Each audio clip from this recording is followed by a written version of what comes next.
வணக்கம். இப்போ நீங்கள் பார்த்துட்டு இருக்கிறது தான் இலங்கையில் உள்ள வடக்கு பகுதியில் உள்ள ஒரு மிகப்பெரிய மனிதன் உருவாக்கிய ஏரிங்க. எவ்வளோ பெருசு இருக்குது பாருங்கள். கிட்டத்தட்ட 1500 வருஷத்துக்கு முன்னாடி உருவாக்கப்பட்ட ஏரி இது. அந்த காலத்தில் ஒரு ராஜா அவர் தான் உருவாக்குனாரு. அந்த அரசர் பேர் வந்து தட்டுசேனா. எவ்வளோ பெரிய ஏரி பாருங்கள், எவ்வளோ பெருசு உருவாக்கியிருக்காரு. நல்லா தண்ணி நீர்ப்பாசனம் நல்லா நடந்துகிட்ருக்கு. சுற்றி காடுகள் இருக்குது.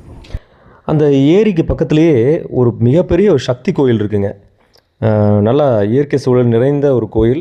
பக்கத்துலேயே ஏரி, காடுகள்லாம் நிறைஞ்சிருக்கு. இந்த ஏரி பேர் என்ன தெரியுமா? இரணமடுகுளம். இலங்கையில் உள்ள மிகப்பெரிய நீர்த்தேக்கத்தில் இதுவும் ஒன்றுங்க.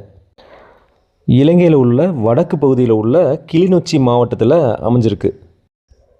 இந்த ஏரி கனகராயன் ஆற்றுக்கு குறுக்கே கட்டப்பட்டிருக்கு.